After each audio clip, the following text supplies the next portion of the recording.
Got some breaking news out of football where LSU quarterback and Heisman Trophy winner Jayden Daniels has declared for the NFL draft.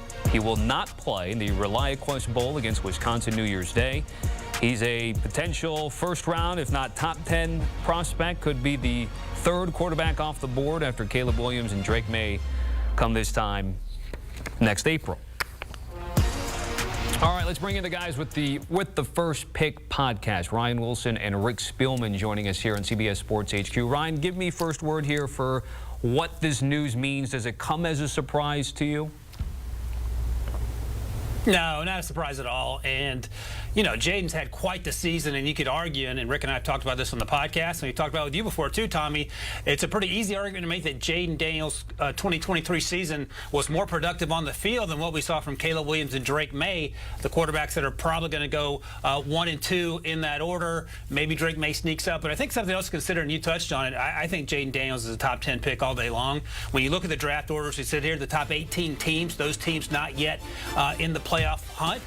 Those teams, 12 of them need quarterbacks in some way, shape, or form. So there's going to be a run on these QBs. And Jayden Daniels has done only things to help himself over the last season with the way he's played. We have questions about Caleb and getting rid of the ball quickly, and Drake and the offense that he played in at UNC last fall and some of the struggles that they went through. There's very few holes in Jayden Daniels' game, and I think that's why he's going to be a hot topic of conversation over the next 130 days or so until that April 25th, day one of the NFL draft there. Yeah, Ryan, I'm going to follow up with you. I would like to see him play in this bowl game. I was hoping Neighbors and Thomas Jr. was going to play as well, because I think if he had a very good bowl game, that can solidify his status as a potentially number 3 quarterback off the board behind Caleb Williams and Drake May. I always like to see guys play and put a stamp. I saw Bryce Young do it. I saw Will Anderson do it at the Sugar Bowl last year.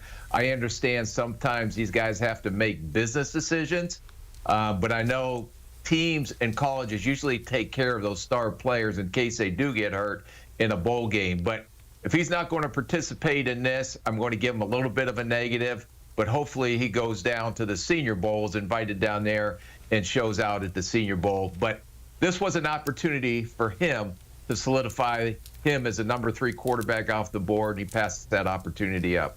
Rick, let me go right back to you then and follow up to that point, because there's a little bit of still prove it in your eyes, it sounds like here. So let's assume that he does do Senior Bowl stuff or pro day, individual workouts. What can a player and his team like Jayden Daniels do to convince someone that would be in your position as a front office executive?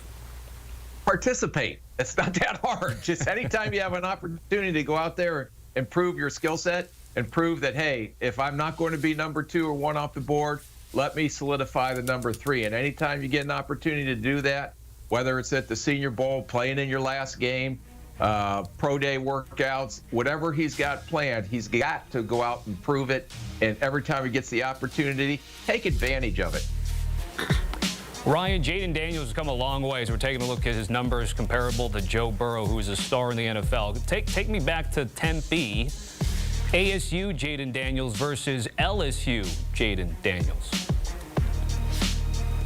It's night and day, and our resident ASU alum Pete Prisco will tell you that. He will tell you that he wasn't very good at Arizona State, and that's what we saw with our own eyes. And look, don't forget the footage we saw when he left and his former teammates cleaning out his locker, and they seemed happy to see him go. I can guarantee you that LSU and Brian Kelly were ecstatic to have him for 2 years and the progress that he made.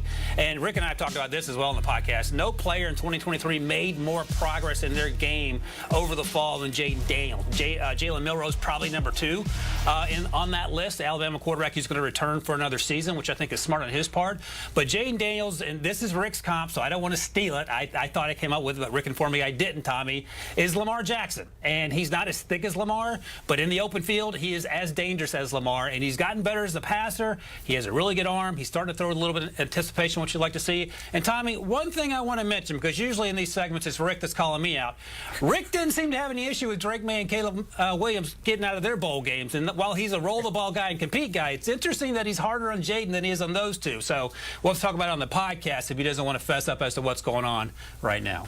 Yeah, it just sounds like to me, he's like, I need to see more, and I'm not getting to see more. It's an access question and an access issue there for Rick. Guys, certainly appreciate it. Again, good stuff always on the With the First Pick podcast with R-Dub and Rick. They're also talking about the race for the #1 pick, which the Patriots are still in it. Top 5 rookies from Week 15, including Aiden O'Connell and Packers rookie pass catchers on the pod.